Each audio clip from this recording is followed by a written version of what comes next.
Llegan nuevos elementos de la Guardia Nacional, de las Fuerzas Armadas, para tratar de combatir estos hechos violentos. Ya veíamos la situación de Guanajuato, 1,400 elementos llegaron a la entidad. Para hablar de este tema, saludo con gusto al maestro Clemente Romero Olmedo, abogado y consultor en seguridad. Clemente, muy buenos días. Lidia, un gusto, un saludo a ti y a todo tu auditorio. Muchísimas gracias. Bueno, Clemente, los refuerzos militares en estados con más altos índices delictivos, ya veíamos unos ejemplos antes de entrar a entrevista contigo, ¿realmente ha funcionado el traer a más elementos para así tratar de combatir la violencia, estos hechos violentos que se han presentado en las últimas semanas? Lidia, es una gran incógnita. Sin duda, el tener más elementos en calle es un elemento disuasor al corto plazo. Sin embargo, el efecto se diluye conforme van pasando las semanas o los meses y las autoridades no son claras respecto a los objetivos, medios y fines de mayor o menor presencia de elementos del Ejército y de la Guardia Nacional en alguna entidad federativa.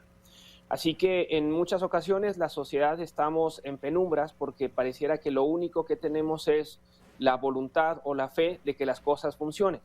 Las autoridades en algunas ocasiones se entiende de que sean discretos en cuanto al número de elementos desplegados, pero lo que no sabemos como sociedad y deberíamos de saber es cuáles son los objetivos que están persiguiendo.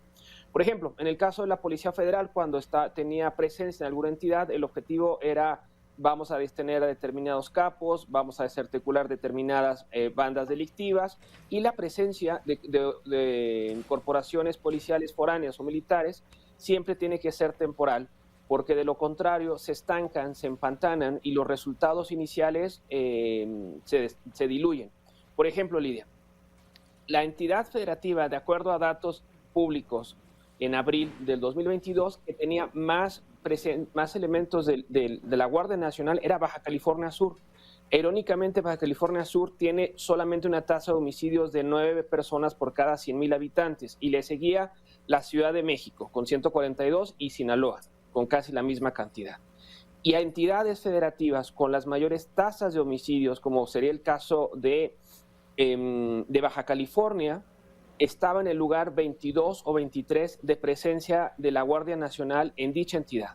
Así que los datos, al menos respecto a relacionar tasas de homicidios dolosos con presencia del Ejército, de la Guardia Nacional, no son claros, no son concluyentes. Sí vemos que hay una cierta tendencia a donde existen mayores tasas de homicidios, haya mayor presencia militar. Sin embargo, estos tres casos que te estoy mencionando, la Ciudad de México, Baja California Sur, tienen un mayor número de elementos en proporción a la población que en ellos residen.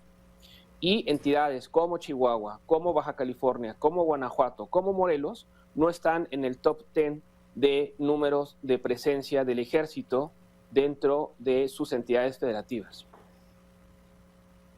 ¿Y qué debería estar ocurriendo, Clemente, principalmente para combatir la violencia? Sí, que sigan llegando más elementos. Un ejemplo, Guanajuato, y sabemos que cada semana nos enteramos de algún hecho violento que ocurre en esta entidad, ya con 1,400 elementos que llegaron al territorio. ¿Qué debería estar pasando? ¿Está bien realizada esa estrategia? No lo sabemos, Lidia, y pareciera que la única estrategia es incrementar el número de elementos para disuadir a los presuntos criminales. Pero la disuasión, es decir, los patrullajes aleatorios, está científicamente demostrado a nivel nacional e internacional que no sirven. Si no se detienen a las células criminales, si no comparecen estas células ante el Ministerio Público y se les procesa, la violencia no va a reducirse. Y eso, lamentablemente, no se está realizando. A los elementos de la Guardia Nacional no les gusta realizar puestas a disposición ante el Ministerio Público.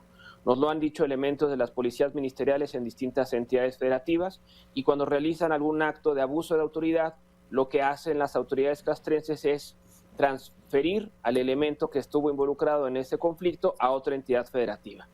Y ese es el principal problema de la Guardia Nacional, que no le interesa o no sabe o sus mandos no desean que sus elementos realicen puestas a disposición ante el Ministerio Público. Y es ahí donde flaquea principalmente esta estrategia de masificación de elementos del Ejército y la Guardia Nacional en distintas entidades federativas. Sin duda, la capacidad de fuego y de disuasión siempre es bienvenida, pero si no detenemos a los a los elementos criminales y se les procesan con carpetas de investigación bien sustentadas, basadas en evidencia, estas personas tarde que temprano salen a la calle. Y eso lamentablemente no se está realizando. Entonces tenemos fiscalías que están viviendo momentos muy complicados, como sería la de Guanajuato, por ejemplo, y que están desbordadas en muchas situaciones.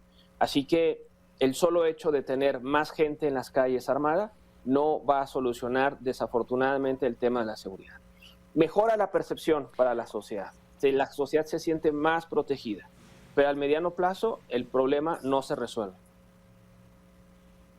Y ante todo este contexto, Clemente, quiero preguntarte una situación. Después de todas estas filtraciones en el tema de la Sedena sobre la seguridad, sobre algunas acciones que han tomado las autoridades, incluso hasta nos enterábamos que un elemento estaba comercializando las armas, ¿no?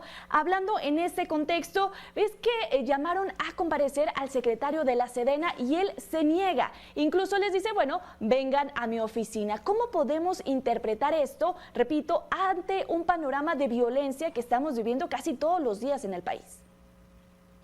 Que el control legislativo no existe, Lidia, que desafortunadamente el candado legislativo que se puso para la creación de la Guardia Nacional hace 4 años no sirvió.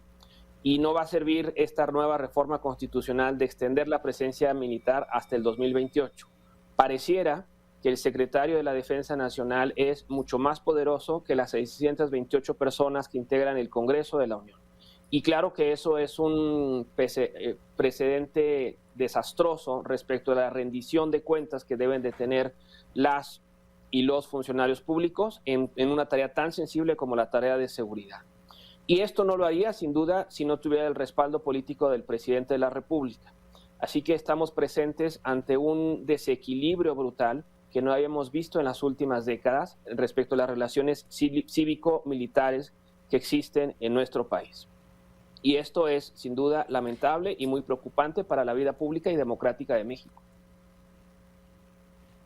Muchísimas gracias, Clemente. Como siempre, un gusto platicar contigo y estoy segura nos vamos a volver a encontrar hablando de este tema, tanto de la estrategia de seguridad en el país como las acciones que deben emprender las autoridades. Gracias. Un gusto, hasta luego.